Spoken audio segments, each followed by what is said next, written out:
I decided that I would devote more of my energies, what they are, to doing shorter, punchier, funnier videos, but I would be remiss in keeping my promises if I didn't finish this ponderous fucking thing. Not only would doing something shorter and funnier be a bit easier, not only for you, but for me, and more conducive to maintaining something like a superficial approximation of mental health.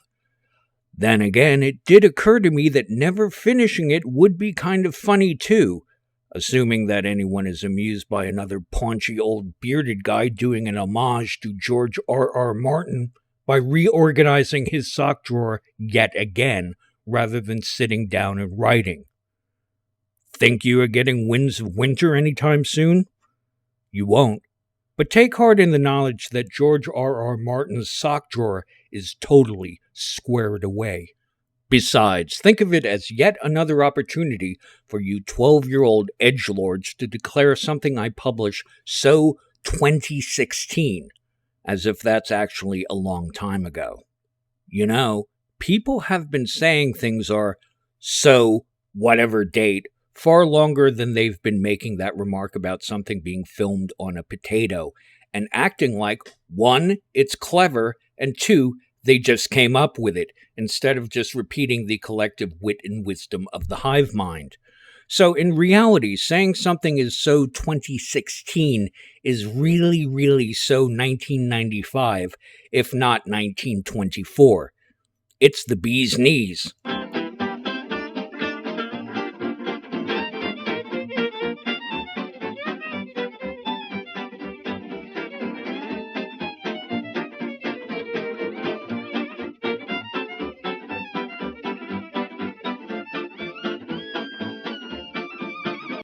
Okay. The first thing I need to talk about is the topic of race and IQ that came up in part 1 that I got wrong. Apparently, the reversals in IQ gaps, which I recalled occurring between racial groups based upon region, and which the lower tier was attributed to redneck culture, were actually occurring within the same racial groups, with region being the variable. That is, a gap existed between northern whites and southern whites, and northern blacks and southern blacks, but it wasn't a gap between northern whites and southern blacks that was reversed when they came from those different regions. Now, discovering where I heard Thomas Sowell say anything like I remember, or anything that might imply it, that there was a reversible gap between these two groups, will take me going back over the text and audios of his essays and various interviews. Meanwhile, a gap does exist between races, regardless of whether you admit it, think it's significant, or however you wish to explain it or explain it away. That, of course, was what got Charles Murray and the late Richard Herrnstein in such trouble with their book, The Bell Curve. Simply noting that such a gap exists is one thing, but if you're really asking for it, just do as they did and make political and social recommendations based upon it. None of that is something I particularly relish talking about, if only because it provides far too many opportunities for cherry picking and quote mining, for people to potentially misrepresent what I say, act as if when I am simply presenting an assertion, therefore the assertion must be mine, or that anything I quote is, in fact, my own beliefs, due to the lying-assed, politicized climate we exist in, not to mention the YouTube algorithm being a drooling idiot. Remember, people are given shit for putting decals on scale models. Why would I want to wade into this? Of course, admitting to having gotten anything wrong invites an endless stream of boners who will now claim when I distrusted their expertise as a hobbyist proctologist and denied their confident claim that their asshole is the tunnel to Narnia, I also got that wrong. Which is another attribute of political language. Never admit you're wrong. Politicized speech relies on an entirely unearned sense of infallibility. And there is no greater privilege on earth than the ability to be constantly wrong without consequences. I said I didn't have to look hard for examples of political language. In fact, sometimes it seeks me out. Take as an example this comment on my last video. Note the handle Sagan Android. That bodes well, as we're obviously dealing with a dispassionate intellectual and someone whose capabilities far exceeds us ordinary humans. Now, I'm using this example not because this person is particularly interesting or insightful or even that brutally stupid, but because they, for lack of a better pronoun, seem to be the product of the mundane condescension of political language that is produced on an industrial scale. Once you peel away the verbiage, this person is not relating any facts, contradicting any position, not actually engaging in much of any thought. Instead, it's all window dressing for how this person feels, and how that feeling translates into a need to talk down to other people. The intent is also very different from what Orwell was talking about. When Orwell wrote Politics and the English Language, the intent of political language, political propaganda, was to persuade, albeit through bigotry and fear, to win an argument. That's not what's happening here. These days, political language seems to have a more narrow purpose, as determined by the individual psychology of the person relating it.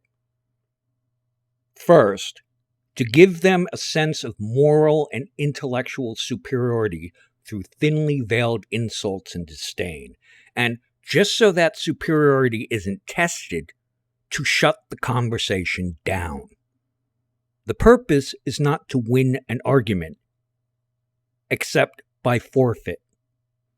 Rather like claiming victory in the big game because you slashed the tires on the other team's bus.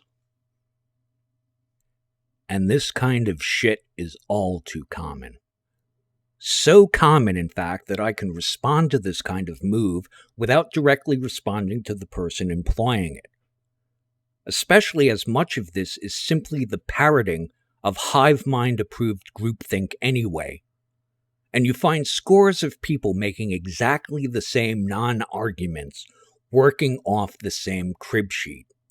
I saw this tweeted by Adam Krigler, which seems to have originated with Grant Taylor and is ironically named Operation Mockingbird, which should tell you all you need to know about what our betters mean by trusted sources, which we need to expand our searches to, and their definition of misinformation, and what is, in fact, conspiratorial and a danger to our democracy. Hi, I'm Fox San Antonio's Jessica Headley. And I'm Ryan Wolf. Our greatest responsibility is to serve our Treasure Valley communities, the El Paso, Las Cruces communities, Eastern Iowa communities, Mid-Michigan communities. We are extremely proud of the quality, balanced journalism that CBS 4 News produces. But we are concerned about the trouble and trend of irresponsible, one-sided news stories plaguing our country. The sharing of biased and false news has become all too common on social media. More alarming, some media outlets publish these same fake stories without checking facts first. the sharing of biased and False news has become all too common on social media. More alarming, some media outlets publish these same fake stories without checking facts first. Unfortunately, some members of the media use their platforms to push their own personal bias and agenda to control exactly what people think. And this is extremely dangerous to our democracy. this is extremely dangerous to our democracy. This is extremely dangerous to our democracy. This is extremely dangerous to our democracy. This is extremely dangerous to our democracy. This is extremely dangerous to our democracy. This is extremely dangerous to our democracy. This is extremely dangerous to our democracy. This is extremely dangerous to our democracy. This is extremely dangerous to our democracy. This is extremely dangerous to our democracy. This is extremely dangerous to our democracy. This is extremely dangerous to our democracy. This is extremely dangerous to our democracy. This is extremely dangerous to our democracy. This is extremely dangerous to our democracy. In the aforementioned comment, they lead with the Hunter Biden laptop story. Apparently, we're supposed to be skeptical and dismiss it as misinformation because reasons. If there really are reasons, they are almost never given. However, the sheer number of people making an argument without so much of a hint of reason is supposed to carry the day. The sheer quantity of no evidence whatsoever is thought to be persuasive. The only reason they really give for dismissing the Hunter Biden laptop story is to make an extrapolation from the genetic fallacy, where an assertion is dismissed for no other reason than its supposed origins. That the Hunter Biden story comes from the wrong side. The way you determine someone is on the wrong side is by their mentioning the Hunter Biden laptop story. That is, just mentioning it is proof enough that you are wrong, that you are one of those people that they despise. You see, all right-thinking people know enough to shut up about it. And not talking about something is a good thing, except when you don't mention something and are faulted for not engaging in apparently mandatory denunciations. As I have found in comments, you are obligated to denounce things even if you've never mentioned them. And so one can only assume that I was all for the persecution of the Cathars, was a supporter of sundown towns, and absolutely love cilantro. As far as I know, the story here is that Hunter Biden dropped off a laptop for repairs, and having failed to show up to pay those repairs or take possession of the laptop due to some pressing concerns no doubt involving crack and hookers, the repair shop then took possession of it themselves. And they found stuff on it. Lots and lots of stuff. A lot of that stuff were correspondences indicating Hunter Biden was getting some lucrative do-nothing positions in exchange for providing access to his father, the then Vice President of the United States. Joe Biden himself alluded to this relationship when he bragged in public to the media how he used withholding of American aid to Ukraine in order to derail an investigation into one of the energy companies Hunter was getting big boy money for sitting on their board and doing nothing, far outside any field of expertise he might have. In his correspondences, Hunter Biden recounts how the deal works, taking his payola and skimming off a big fat percentage in the millions for the big guy he was providing access to, whoever that might be. What's more, the legitimacy of those emails and the contents of the laptop itself were provided in that the laptop also included photographs of Hunter Biden in various states of using crack and videos of him consorting with hookers. Thing is, if you take this as it is, without consideration of whether or not this is good for your team, there's no particular reason to doubt the owner of the repair shop or the information contained within the laptop. So were all these emails forgeries? The digital age version of the Hitler diaries? Let me guess. The photos were shopped, you can tell by the pixels, and the videos were deepfakes, one and all. Was the guy who owned the repair shop a sleeper agent who gained the necessary technical know-how and maintained a business just on the off chance that some bigwig's crackhead son would drop off a device and then fail to pick it up, giving an opportunity for extensive forgery? What reasons do people give for not thinking everything there is as it appears? They don't. It doesn't exist simply because it's so damn revealing and inconvenient. And revealing and inconvenient is pretty much their definition of misinformation. If you can't accept it at face value, don't think everything is as it appears, then is the whole Hunter Biden laptop thing the product of a vast conspiratorial fraud? But I thought conspiracy bad. What's more, speaking of sources, I have looked into the topic of election fraud and found some of the evidence, if not compelling, at least in need of explanation. Those things should be investigated as discrete matters of fact that are either true or not. And that includes mail-in ballots, freely distributed due to the pandemic, that were tallied with neither identification or signatures. Ballot harvesting, which is sufficiently well established, at least to the degree that people said they engaged in it and were well paid. Recently, a video was placed online taken from a residential security camera showing a woman harvesting ballots by stealing them from people's mailboxes. Ballot stuffing, in which people who only needed to visit a ballot drop box once made multiple trips, cagily distributed among several ballot drop boxes, their routes and frequency established by cell phone data. The interference with, intimidation of, and removal of election auditors. Election workers staying after hours and then, only then, producing boxes of ballots to feed into the tally, as established by security cameras. The extra-legal changing of election laws by states. And then finally, voters of dubious backgrounds who were either living in empty lots or buried 6 feet under them. These are all independent data points, neither connected by time, place, or the sort of people reporting them.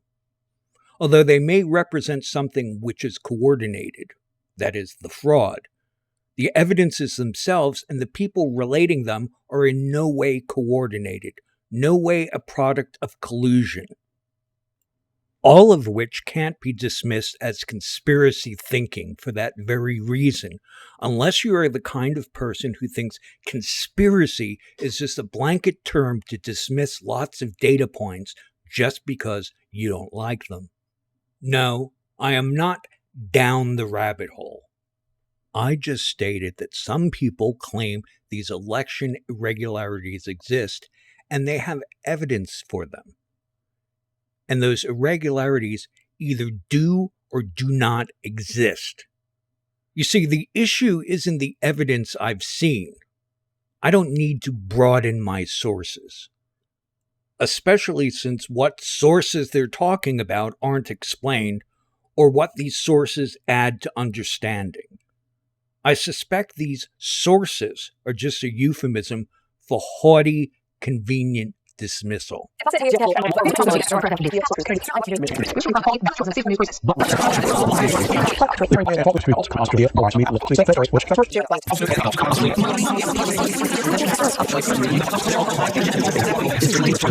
That's just a cousin to when someone makes a series of assertions without reasons or evidence, and then when you ask them to provide any, just one, for a start, snottily tells you to educate yourself. Even though that's what you just asked for. They can't be bothered. They have unsupported assertions to make, and even they know they're running on fumes.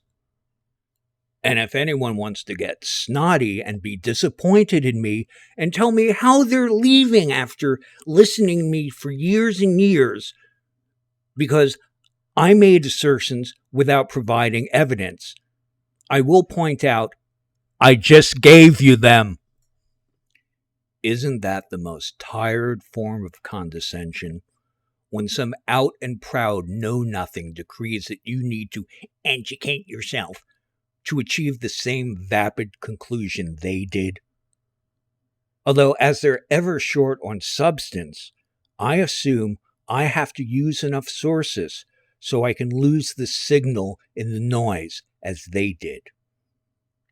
You've really got to be in political mode not to claim something is true or false, but merely asking the question makes you a weirdo they can snottily disapprove of for spreading misinformation. And this is also part of the political mindset. Trying to position anyone talking about things you can't actually address as the opposition, because the opposition can always be dismissed out of hand. They don't want to spit facts. They want to tell us how they feel, and they're disappointed in us. They read our minds and tell us what we think when they are not telling us by fiat what to think. I never mentioned the relationship between Fox News and the GOP, so no one should have any idea what I think about either. You might assume I would characterize that relationship as more collusion using more political language based upon what I've previously said, but their mind reading is never that charitable. There is opposition to be had, and that opposition is to be summarily dismissed. Or maybe, once again, I've fallen into the trap of not making the mandatory denunciation. You see, when you're not with them, you must be against them, entirely on some other side. And they don't even have to ask. It's a real time saver, because they know what you think about one thing based upon what you think about some other thing. And even if it's a case of collusion, fascistic or otherwise, I think one can see there's a bit of difference in any relationship of the GOP and Fox News. Unlike the collusion between the Democratic Party and Twitter, Facebook, Google, YouTube, and Wikipedia, not only is one far more expansive than the other, but as far as I'm aware, Fox News doesn't have the power to censor anyone at the behest of the GOP, with the exception of whatever comments and replies fall under their direct control. They certainly don't have the power of platform-wide algorithms seeking out, quarantining, and destroying wrongthink. I know. The predictable political response will be details. However, if they think that relationship is fascistic, regardless of how it's spelled, then they must agree that the relationship between the media, big tech, the DHS, and the Biden administration is not only fascistic according to their definition, but even more so. Yet they don't say, except to engage in a bit of whataboutism. And that isn't a counterargument, except to what they're claiming, and is simply an attempt to change the subject and end a conversation they don't like, or wouldn't like, if they had any sense. And then there's the follow-up, which once again isn't so much an argument as a poke with a stick at someone obviously beneath them. Nothing particularly new and interesting in this, nothing really worth talking about, except to use as an example. You will note how these people always know what motivates you when they aren't outright reading your mind. But for all that clairvoyance, they still manage to get basic facts, pertinent details, entirely wrong. This also goes to show how some people become so used to misrepresenting others, almost as a justification for disagreement in the first place, that they are incapable of the slightest nuance or getting the simplest facts right. To the extent that I got into this, I think I very clearly explained that the woke people didn't get me fired. They didn't use a proxy. They didn't complain to the manager. I was fired by the woke people who infested the organization that I worked for 22 years, which was the federal government, even coming into management with an agenda. That is actually an important distinction. The vast difference is between having enemies at the gate and a coup d'etat. But with these people, everything is personal. I have a personal vendetta based upon my own narrow self-interest over what happened to me. The idea that I recognize that this sort of thing has happened to many, many people, and as one person among many, I can only speak for myself, doesn't even occur to them. I mean, why would it? I guess after a point, when you are so busy delving into other people's minds and motives, it's easy to lose track of what you yourself are doing. Facts aren't all that hard to manage. They are usually small, discreet, and easily handled. It's only when you start juggling them to bamboozle or entertain that you can start getting in trouble with the facts. And when a shitty juggler drops a ball, it's not the ball's fault. Once again, they want to talk about feeling, not facts, even if they have to project them.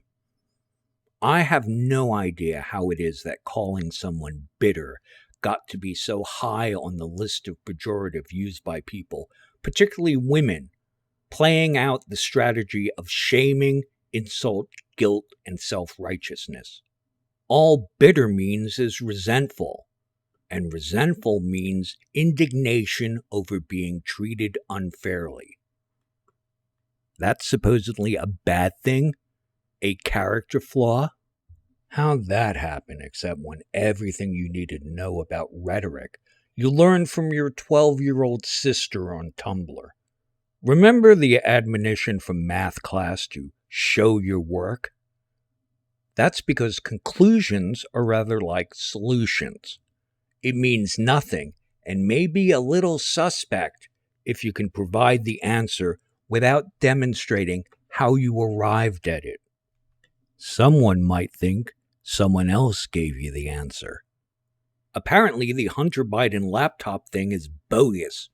Why? They don't say. It's just dismissed by your betters, and that should be good enough for you. And there's nothing to see when it comes to post-2016 election fraud. Why? Because. Was it okay to declare the 2016 election itself that failed to make Hillary Clinton president suspect? Yes, of course, they say. Why? Because. These people aren't outliers. In fact, presenting disapproval as a form of argument and feelings wrapped up in the trappings of actual thought, and the complete lack of respect shown by presenting conclusions without evidence is not only common, it's increasingly the norm. On Twitter, Alexander Helena retweeted Elam Ben, retweeting Monitoring Bias, retweeting a blurb which declares Elon Musk's vision for the internet is dangerous nonsense, and attributes it to Robert Reich, going on to claim Musk has long advocated a libertarian vision of an uncontrolled internet. That's also the dream of every dictator, strongman, and demagogue. Really? You think Stalin and Mao were not only libertarians, but free speech absolutists? That claim is so incredibly counterfactual, so divorced from experience and common sense, and, in a phrase, so steeped in political dissembling that it's positively and conspicuously brain dead. So the problem here is that libertarians, with their anti-authoritarian insistence on personal freedom, somehow plays right into the hands of authoritarian dictators and demagogues. Somehow. How? Because they say so. The important thing, from the point of view of parroting the approved talking point, is that this kind of free speech isn't just wrong, not in any particulars, but that it is broadly dangerous. I'm sure if Reich actually showed his work that it would read just like when Kant hit the rough patches of exposition in Prolegomena to any future metaphysics. his writing turning into a dust cloud of fur and scratch marks like a cartoon cat in dogfight, and he emerges holding his conclusion high above his head in triumph. Mostly because he was able to fit that fucking thing up his sleeve. You just know Reich is going to argue that libertarians are bad because they value freedom, and freedom is bad because freedom makes people do bad things. Besides the fact, people who value freedom are bad people, and that whole freedom thing should not be done unless it's done under proper adult supervision, such as the people that are supervising Robert Reich. Most people would be completely appalled at having to unload a truck full of dead babies. Not Robert Reich. Reich is so terrified of not pleasing his masters, the people who write his checks and dangle the sword over his head, by not saying completely stupid things and doing it in a timely and efficient manner, that he's willing to use a pitchfork to do it. But we know exactly what he's saying. He doesn't really think freedom is inherently dangerous, only that it's dangerous to him and those he serves. The only kind of freedom they are willing to tolerate is freedom that is carefully controlled and monitored by them. Freedom? We can't have that. It would be total anarchy, absolute chaos. Fire and brimstone coming down from the skies, rivers and seas boiling, 40 years of darkness, earthquakes, volcanoes, the dead rising from the grave, human sacrifice, dogs and cats living together, mass hysteria. The only way to avoid this is, of course, to have all information, all expressions of fact and opinion carefully monitored. Exactly the sort of thing a dictator, strongman, or demagogue would do.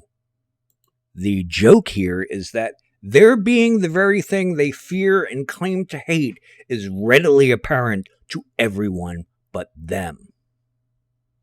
The other possibility is that they are completely aware of what they are doing, what they are, and they think they're fooling you. And if they can't fool you, they will do what dictators and demagogues always do.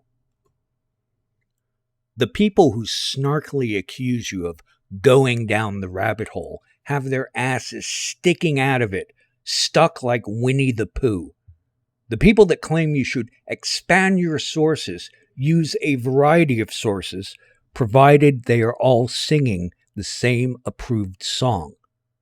The people who question your motives are just drawing from their own experience as narrow-minded, petty, shitty human beings. As much as I might like to think that much of the political language, especially the bombast that appears on the internet, is some sort of sleight of hand, a masterful misdirection to make up, down, and black white, I just can't see that. In fact, I don't believe that for a second. Mainly because the people pulling these moves, regardless of what they are attempting to do, just suck at it so badly. A lot of what political language passes off as argument are just thin retreads of common informal logical fallacies. I've already mentioned the genetic fallacy, whereby something is discounted and dismissed due to the person or party from which it originated, as if Hitler declaring 2 + 2 = 4 would make it untrue.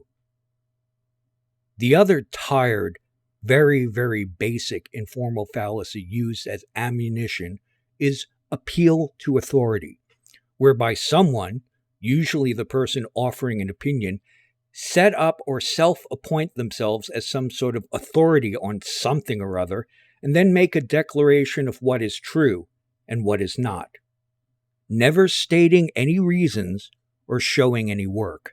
Take the fine example provided by this Twitter employee, whose entire argument is to set himself up as an expert, which he may be or may not be, and then declare something to be wrong. Is he an expert? We don't know. Does he know what he's talking about? Maybe he does, maybe he doesn't. Does he, in fact, suck at his job? There's no way to tell. If you think about this, what you are seeing is the difference between some open, accessible process such as science, where arguments and evidence are laid out, and something like a religion, where the priesthood acts as conduits for revealed truth, but ultimately one is never shown why, or how dogma gets to be dogma, and as far as the priesthood goes, the less you know, the less you are able to access how truth is arrived at, the better it is for them. Which is why one of these modes of thought are far more likely than the other to kill you for asking too many questions. Not because anyone is frightened by you delving into and potentially critiquing the great mysteries, but mostly because it annoys the priests who really like their job and their power as is. Which goes quite well with how politics is practiced, in which we are presented with men who claim to have a plan, but we invariably choose the man, not the plan. Facts don't matter. Personalities do. Which is the real problem I have with political language as an expression of political thought. It's thought that invariably is petty and spiteful, more interested in stopping discussions than engaging in them. An attempt by people who simply lack the credentials to look down on anyone to do exactly that. It is the blathering of selfish, vested interest by know-nothings who seek control over every mode of discourse because they can't survive in any forum they don't control, where they can't insult people, can't shut people up, and fluff themselves up as being better than they really are. That's it. Political language used to mean something. Propaganda used to be an art. Now it's all just the purview of stupid people saying stupid things, sometimes in a vast chorus of stupid, while they try to cut off your mic, if not duct tape your mouth shut. I realize that attempting to critique political language and those who use it in this day and age at any level is simply thinking about things lacking in any thought, arguments that aren't arguments at all, applying reason to that which contains no reason or reasons whatsoever, and trying to find substance in what amounts to nothing more than the hollow echoes of repetition. So this comment was put on a video that had absolutely nothing to do with politics, but let's dive in because teaching is political. The education system, the curriculum, school zoning, funding, standardized testing, all of these things can create and further lead to class and racial inequalities and impact life chances for our students. Especially as a history teacher, my students deserve somebody who is going to confront and challenge the injustices and untruths that are in our history that have led to discrimination. So yes, teaching is political because as we develop curriculum and have conversations with our students, equity and anti-racism need to be in the forefronts of our minds. Remember who is being affected. None of this operates merely on the level of an academic exercise or some kind of board game. The purpose of these stupid people saying stupid things is to conceal or dismiss the truth. By banging away through repetition, they are conditioning people to believe or not believe, reflexively, based on group identity and group think. They seek to impose a two-tiered system where evidence and investigation turns into an inquisition and execution for your conclusions and coerced uncritical acceptance for theirs. To do this, they are not only willing to do harm to the idea of facts, modes of critical thought, and the truth, but they are willing to smear people, their reputations, their motivations, and their purported mental states to do this. Ultimately, they want to reject inconvenient truths, embrace convenient lies, and damage any ability to tell one from the other or for anyone to do anything about it. Really, as always, the path to success lies in making things just a little easier for you and just a little harder for the other guy. They are people who are quite content to live in hell, provided it's a hell they rule. And what happens when you get in the habit of explaining away things you don't like by deriding the messenger as somehow less intelligent, less moral, not quite the superior being you are, or worse, part of some shadowy cabal intent on doing harm to the country and dangerous to our democracy? You don't have to think very hard about that, because there is historical precedent and cautionary tales aplenty for exactly what you can expect to happen. And as these people, with their endless parroting and repetition, are anything but original, maybe it's those precedents and tales where they got the idea in the first place. And considering the need to insult and act superior, they probably get off on it. Worse than like trying to nail Jell-O to the wall, looking at political language these days as it's exercised in the media and on social media, and those who use it, is like staring into a mindless, insatiable, and self-serving abyss. You know what the algorithm needs, so subscribe, like, comment, and share. And a heartfelt thank you to those of you supporting me on Patreon, PayPal, and Subscribestar. I really do need your help, and I appreciate you coming through for me.